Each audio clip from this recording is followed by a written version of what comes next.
শাহজাহানের ডেরায় যেসব অস্ত্র উদ্ধার হয়েছে তা কি মায়ানমার থেকে আনা হয়েছে? বনগাঁ লোকসভা কেন্দ্রের বিজেপি প্রার্থী হিসেবে মনোনয়ন জমা দেওয়ার দিন বিস্ফোরক দাবি করলেন শান্তনু ঠাকুর। তিনি জানান, শেখ শাহজাহান যখন পালিয়েছিল তখনই তিনি জানিয়েছিলেন শক্তি সঞ্চয় করতে মায়ানমার গেছে তৃণমূল নেতা। ইডির তলবের পরও দীর্ঘদিন তখন দেখা মেলেনি শাহজাহানের। তাই প্রশ্ন উঠছে, তখন কি তিনি রোহিঙ্গাদের ডেরা মায়ানমারে পালিয়েছিলেন? সেখান থেকেই কি অস্ত্র জোগাড় করে এনে এলাকারই একটি বাড়িতে লুকিয়ে রেখেছিলেন? সন্দেশখালী কাণ্ডের 141 দিনের মাথায় সরবেরিয়ার এক তৃণমূল পঞ্চায়েত সদস্যের ঘরের মেঝে খুঁড়ে অস্ত্র উদ্ধারের ঘটনায় ফের এই প্রশ্ন সামনে আসছে। শুনুন কি বলেছেন শান্তনু ঠাকুর।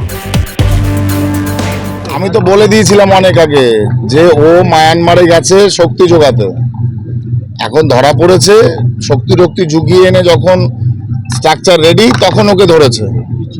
আমি তো বলেছি এর সঙ্গে সম্পূর্ণভাবে প্রশাসনের মদত আছে। এইগুলো কি অস্ত্রগুলো কি ভোটের কাজে ব্যবহার করা? অবভিয়াসলি তাই, এখানে কোনো সন্দেহের অবকাশই নেই।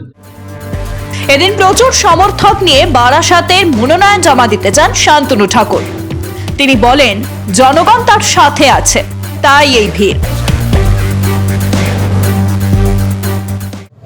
মানুষ যদি স্বতঃস্ফূর্তভাবে আমার সঙ্গে আসে, ভালোবাসার টানে আসে, মাননীয় প্রধানমন্ত্রীজির উন্নয়নকে দেখে সঙ্গে আসে, তাহলে তো আমার কিছু বলার থাকবে না।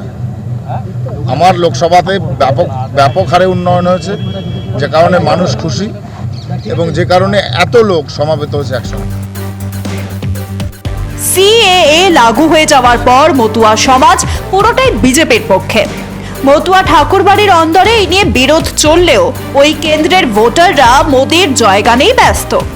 একদিকে মোদির উন্নয়ন, অন্যদিকে সন্দেশখালীর নির্যাতন, দুয়ের মাঝে পড়ে তৃণমূল কংগ্রেস এখানেই অনেকটাই ব্যাকফুটে। সকলেই চাইছে ভোটের বাক্সে বাংলার শাসক দলকে জবাব দিতে। ব্যুরো রিপোর্ট, মাধ্যম।